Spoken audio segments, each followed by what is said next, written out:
quien no llegaba a la adultez hasta ser capaz de leer y de valerse por sí mismo, en resumidas cuentas de ser parte de la cultura de los adultos. La niñez no era universal al entenderla desde su contexto social, y la adultez difería entre clases sociales, pero había claros límites entre niñez y adultez. Hoy, el niño no está aislado del mundo ni protegido por sus mayores. Los medios no requieren que uno esté formado, sepa leer o sepa escribir. Así que todo filtro y toda inocencia empiezan a difuminarse. A su vez, la cultura pasa por lo mismo.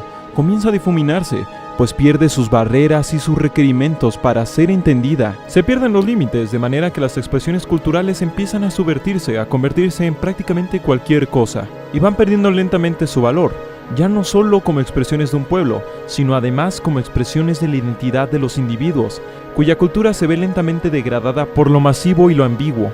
La cultura pierde su edad y con ello las personas la pierden también, pues dejan de existir fases y etapas de desarrollo de la identidad, quedando solo las etapas biológicas, que por cierto también se están acelerando. Así es, la madurez sexual cada vez se alcanza más joven.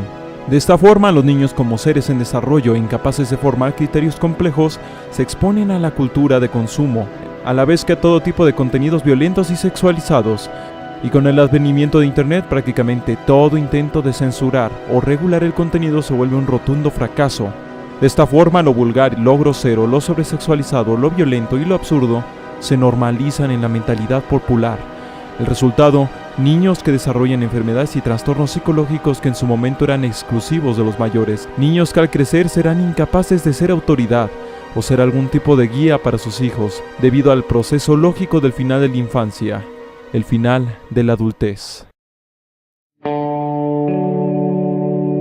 Hoy la juventud es algo que se puede extender indefinidamente. Esta ha pasado a ser más un estilo de vida definido por hábitos de consumo de bienes e ideas, teniendo así una industria cultural donde parece persistir una adolescencia infinita en sus exponentes, donde se llega a creer que un comportamiento adulto consiste en la sobresexualización irreflexiva o en la vulgaridad, pues ya nada es vulgar o indecente, todo está permitido, menos madurar, regular, tener mesura.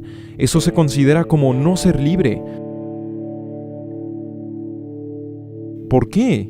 Porque nuestro actual sistema socioeconómico necesita un alto nivel de consumo, y la adolescencia o la juventud son momentos en los que en cuestión de marketing hay posibilidades inmensamente gigantescas de vender productos, mientras que por ejemplo, como señalan diversas autoridades del marketing, la capacidad de venderle cosas a un adulto es bastante limitada en comparación. No es que las empresas de marketing y entretenimiento sean la causa única de la infantilización, es que la impulsan por inercia y por ganancias. Un joven raramente ahorrará o considerará sus gastos en cuestión de la utilidad de lo que consume.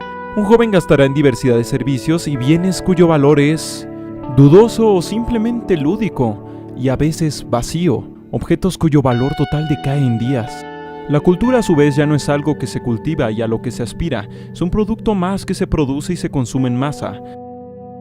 La vida social también se ve devorada por la espectacularidad, donde todo acto es parte de un combate por estatus social inspirado por la omnipresencia del espectáculo. Como ahora prima la apariencia y no el contenido, todo es efímero y nada es estable, pues nada importa tanto. Por ejemplo, la importancia de una crisis humanitaria ahora compite con el nacimiento del primogénito de un artista por un poco de atención, así como una persona normal hoy tiene que competir por atención en los diferentes circuitos sociales. En esta constante tensión e incertidumbre se idolatra el comportamiento inmaduro y la belleza juvenil. Por ejemplo, la publicidad enfocada a adultos en Estados Unidos es de tan solo el 10% de toda la publicidad.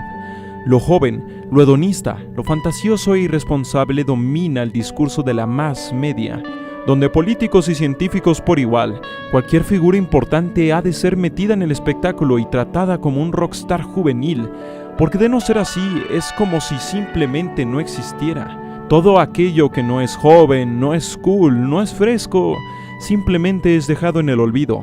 Si algo no es rápido, inmediato y satisfactorio, se huye de él o se les considera negativo. Esto porque, como explica Bauman, nuestras relaciones con los productos se traspasan a las relaciones personales, de manera que los compromisos entre personas también pierden su valor. Lo mismo pasa con las familias, donde padre y madre ya no poseen rasgos de madurez, sino de infantilidad, de forma que los niños no solo se exponen a un mundo voraz, también ya no poseen figuras que los guíen o les den confort. Ya tampoco hay guías sociales, pues desde los años 80 los consumidores han dejado de sentirse como parte de una clase social, pasando a ser más bien partes de un sector de consumo. Todo esto sumado anula gran parte de la conciencia necesaria para alcanzar la madurez. Todo esto encierra a las personas en un presente infinito, donde el pasado yace distorsionado siendo más bien una colección de recuerdos y de productos consumidos, y el futuro se niega como una incertidumbre en la que no hay que pensar. En este presente infinito todo es efímero y nada puede ser cierto, pues como siempre es joven, el sujeto nunca llega a la culminación de sí mismo, porque quedarse con una identidad anularía ese estado de juventud que abre infinitas posibilidades de placer y consumo, o al menos las promete. Pareciera que Aldous Huxley tenía razón al hablar de un futuro donde el vacío de identidad, el vacío histórico, el vacío filosófico y el moral han volcado al mundo en una adoración al placer, pues sin todas estas cuestiones no existe más que la visceralidad más inmediata. La identidad se diluye, con ella se diluye la fuerza y la integridad de los individuos. Su capacidad de crear o desarrollar ideales diversos se convierte en la capacidad de negarlos o de seguirlos. Ante una infantilización, es obvio que pronto surge la demanda de una figura paterna y defensora, y ahí entra el Estado, quien ahora ha de actuar para censurar o castigar opiniones, palabras e ideas. Ha habido casos en que se procede legalmente solo porque una mujer fue llamada guapa, sin ningún ánimo de hostilidad, así como casos donde se censura la homosexualidad. En ambos casos, sin importar el espectro político, es claro que los individuos han perdido hasta la básica capacidad para comunicarse o para entretenerse sin la existencia de un paternal defensor que les defienda de cosas como las palabras o las imágenes. En este momento, mujeres, afroamericanos y demás piden espacios segregados que sean exclusivos para ellos, muestran una desintegración comunal, así como la disminución de la capacidad de los individuos para convivir en el mundo sin la intromisión de un poder defensor. También pasa con quienes muestran un temor e incluso un odio a etnias diversas del mundo. En esta sociedad infantilizada el placer es lo que prima, pues nada más es lo suficientemente real como para defenderse. Es poco claro aducir si la condición posmoderna surge de la infantilización. Lo cierto es que el vacío de culturas, creencias e ideologías es sinérgico con las identidades maleables e inmaduras, pues se niegan las responsabilidades y limitaciones de la identidad, y solo queda la individualidad y las sensaciones inmediatas. De esta manera, la sociedad, en totalidad, pierde su madurez, pues incluso aquellos que busquen de alguna manera u otra madurar en esta sociedad se verán bombardeados por constantes ofertas y todo tipo de mensajes pro-infantilización, los cuales condenarán cualquier compromiso del individuo como una forma de pérdida de libertad. En esta visión del mundo, los viejos como los hijos son vistos como un lastre, algo que debe de evitarse, algo que debe de aislarse, en pro de una vida de libertad. Principalmente las ciudades se llenan de individuos que solo tienen por cultura lo inmediato y lo espectacular, shows de TV, películas y demás. Mientras el arte, la filosofía y la misma y la fundamental comprensión del etos quedan relegadas a minorías que no solo escasean, sino que no gozan de influencia.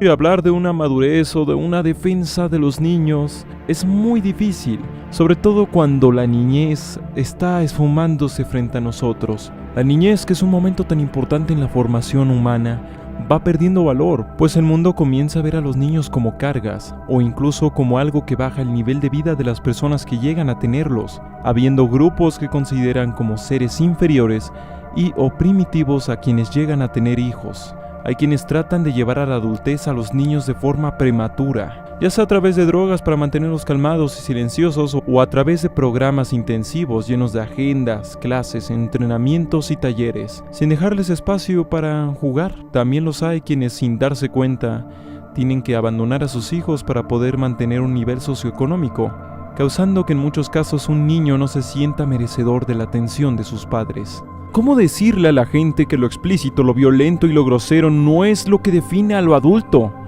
El fenómeno se hace presente desde las clases bajas hasta las altas, mostrando que en universidades las interacciones con el mundo exterior parecen cada vez más difíciles, pues cada vez más cosas son consideradas ofensivas por los alumnos de educación superior. Esto genera preguntas e inquietudes, pues los efectos de una sociedad que adora lo inmaduro y joven no pueden ser solo económicos.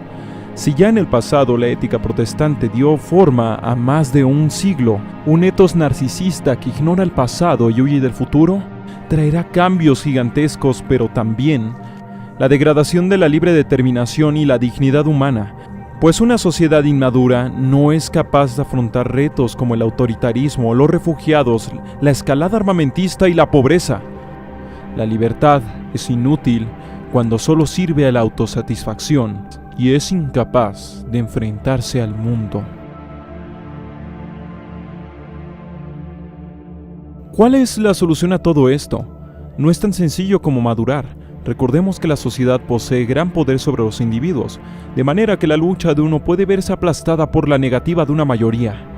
Madurar no solo es encarar los hechos, sino también no dejarse llevar por las simplificaciones facilistas de los mismos, las que imperan hoy, donde tantos medios explican la realidad con generalizaciones y simplificaciones caricaturescas. La maduración exige una aceptación de las limitaciones y los compromisos, al comprender que la libertad no encuentra su virtud en su neutralidad, sino en su capacidad de comprometerse. Es decir, de nada sirve la libertad si ésta nunca se compromete a una idea. Sin esto, la libertad no es más que indiferencia y básicamente inexistencia social.